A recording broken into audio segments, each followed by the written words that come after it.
আসসালামু আলাইকুম। পঞ্চম শ্রেণীর গণিত বই নিয়ে ধারাবাহিকভাবে আলোচনা করছিলাম। তার ধারাবাহিকতা এখন তোমাদের সাথে আলোচনা করব 169 নাম্বার পৃষ্ঠা। এই পৃষ্ঠাটি নিজে করি যে প্রশ্নগুলো আছে এগুলো আমরা ধারাবাহিকভাবে সমাধান করব এবং পুরোপুরি অধ্যায়টি নিয়ে বিস্তারিত আলোচনা করব। প্রথমে আমাদেরকে দিয়েছে চিত্র অঙ্কন করি। এখানে এগুলো থেকে আমরা চিত্র অঙ্কন করব। প্রথমটা হলো যে 5 সেন্টিমিটার দৈর্ঘ্য এবং 3 সেন্টিমিটার প্রস্থ, এটা দিয়ে আমরা একটা আয়ত অঙ্কন করতে পারবো, যার স্কেল দিয়ে আমরা নিচে নিব কত, নিচে নিব 5 সেন্টিমিটার এবং এখানে পাশে নিব 3 সেন্টিমিটার। তো আমরা একটু দেখি এগুলা, এরপরে দেখব। প্রথমে আমাদেরকে যেটা বললো 5 সেন্টিমিটার দৈর্ঘ্য এবং 3 সেন্টিমিটার প্রস্থের আয়ত। তো তাহলে আমরা এটা কিভাবে করব? প্রথমে আমরা একটা স্কেল নিব, স্কেল নিয়ে এখান থেকে আমরা প্রথমে বসাবো 5 সেন্টিমিটার। বসানোর পর আমরা উপরের দিকে বসাবো 3 সেন্টিমিটার, আবার এখান থেকে সেম উপরের দিকে 3 সেন্টিমিটার, আবার উপরে যেটা হবে সেটা যাতে 5 সেন্টিমিটার হয় ওইভাবে করে আমরা মাপটা নিব। একটু কেয়ারফুলি নেওয়ার চেষ্টা করব যাতে ভুল না হয়, যেমন এখানের মধ্যে এটা যাতে ভুলেও না হয়। যেমন এই দাগ থেকে এই দাগের দূরত্ব, যেমন এখানে থেকে এখানের দূরত্ব যাতে সেম হয়। একটি স্কেলের সাহায্যে 5 সেন্টিমিটার দৈর্ঘ্যের একটি রেখাটা নিয়ে প্রথম ধাপে অঙ্কিত রেখার উপর জ্যামিতি বক্স ত্রিকোণী সেট ব্যবহার করে দুইটি প্রান্তবিন্দুর দুইটি লম্ব আঁকি। তাহলে আমরা ত্রিকোণী সেট ব্যবহার করব যাতে এটার আর এটার দূরত্বটা সেম থাকে, কারণ না হলে উপরে গিয়ে ছোট বড় হয়ে যেতে পারে। 3 নম্বরে লম্ব দুটি থেকে স্কেলের সাহায্যে 3 সেন্টিমিটার দৈর্ঘ্যের দুটি রেখা দুই বিন্দু থেকে চিহ্নিত করি। এরপর 4 নম্বরে বলল আয়তটি করার জন্য তৃতীয় ধাপের চিহ্নিত বিন্দুদ্বয় যোগ করি। পরবর্তী 2 নম্বরে আমাদেরকে যেটা বললো প্রতিটি বাহুর দৈর্ঘ্য 4 সেন্টিমিটার একটা বর্গ তৈরি করি, প্রতিটি বাহুর দৈর্ঘ্য 4 সেন্টিমিটার হবে। তো আমরা প্রথমে একটা রেখা নিব, সেম সব দিকে সেম সাইজের রেখা নিতে হবে, কিন্তু আমরা ত্রিকোণী সেট ব্যবহার করব, কারণ না হলে এখান থেকে এখানের দূরত্বটা পরিবর্তন হতে পারে। তাহলে আমরা নিব একটি স্কেলের সাহায্যে 4 সেন্টিমিটারের দৈর্ঘ্যের একটু রেখা আঁকি। 2 নম্বরে প্রথম ধাপে অঙ্কিত রেখার প্রান্তবিন্দুর উপর জ্যামিতি বক্সের ত্রিকোণী সেট ব্যবহার করে দুইটি প্রান্তবিন্দুর দুইটি লম্ব আঁকে। তাহলে আমরা এখান থেকে দুইটা লম্ব আঁকবো, এই একটা এবং এই একটা।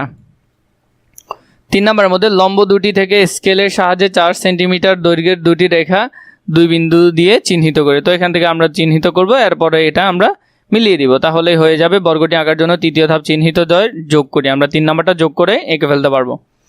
3 আমাদেরকে বলছে দৈর্ঘ্য 4 সেন্টিমিটার প্রস্থ 2.5 সেন্টিমিটার এবং কোণ হলো 80 ডিগ্রি। তাহলে আমাদেরকে সামান্তরিক আঁকতে হবে, সামান্তরিকের মাঝখানে কোণটা আমাদের 80 ডিগ্রি দিতে হবে। প্রথমে আমরা চিত্রটা একটু দেখে নিই। আমরা এখান থেকে এখানে 4 সেন্টিমিটার একটা রেখা নিব, এরপরে এখানে আমরা কি করব, চাঁদা বসাবো। চাঁদা বসাই এখানে 80 সেন্টিমিটার নিব, নেওয়ার পর চাঁদা বরাবর এদিকে উঠাবো, এখানে 4 সেন্টিমিটার কাটবো। সেম এখান থেকে আমরা সেম ভাবে 5 সেন্টিমিটার একটা নিব, নিয়ে এখান থেকে এখানে জোড়া দিয়ে দিব, তাহলে আমাদের হয়ে যাবে একটি সামান্তরিক। তাহলে আমরা এখান থেকে ধাপগুলো লিখতে পারি। স্কেলের সাহায্যে 4 সেন্টিমিটার দৈর্ঘ্যের একটি রেখা আঁকে, আমরা 4 সেন্টিমিটার দিয়ে একটা রেখা আঁকবো। 2 নম্বরে রেখার এক প্রান্তে চাঁদা ব্যবহার করে 80 ডিগ্রি কোণ আঁকি। রেখার এক প্রান্তে আমরা চাঁদা ব্যবহার করবো, সেখান থেকে 80 ডিগ্রি কোণ অঙ্কন করব।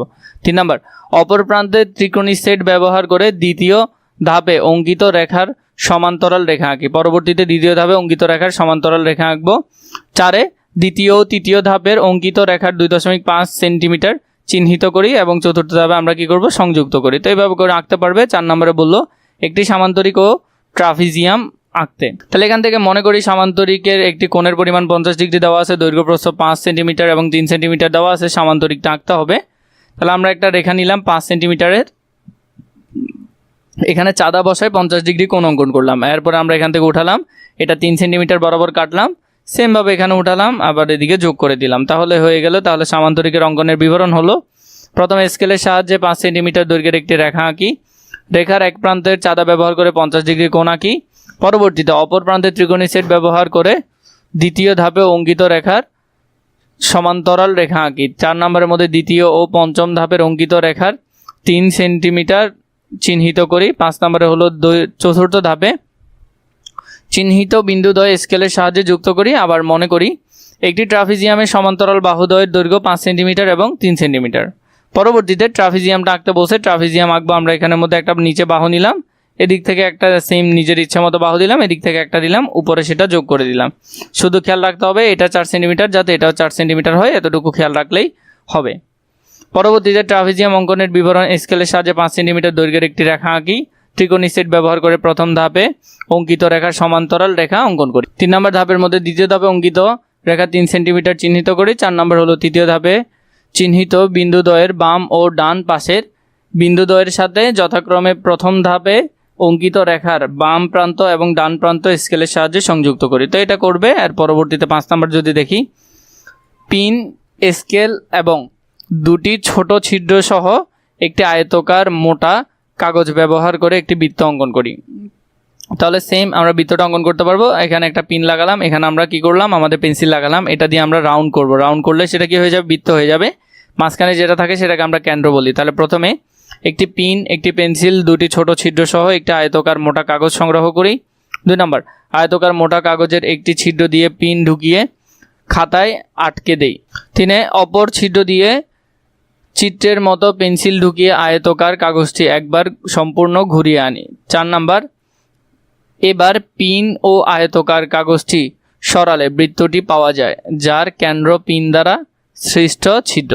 2 দিয়ে নিচের চিত্র অনুযায়ী একটি বক্সে একই ধরনের 5টি থালা রাখা হলো। নিচের প্রশ্নগুলোর উত্তর দেয়। প্রথমে, প্রত্যেক থালার ব্যাসার্ধ 12 সেন্টিমিটার হলে বক্সের দৈর্ঘ্য নির্ণয় করতে বলছে। তাহলে প্রতিটার যদি ব্যাসার্ধ হয় কত, 12 সেন্টিমিটার, তাহলে আমরা বের করব। প্রথমে বক্সের দৈর্ঘ্য সবগুলো থালার ব্যাসের সমষ্টি। তাহলে 5 গুণ 12 গুণ 2, তাহলে কারণ এখানে ব্যাসার্ধ বলছিল 2 দিয়ে গুণ দিতে হবে, তাহলে আমরা পুরোটা পাবো। ব্যাসকে 5 দিয়ে গুণ করলে তাহলে কত হচ্ছে, 5 12 কত, 12 গুণে 24, 24কে 5 দিয়ে গুণ করলে 120।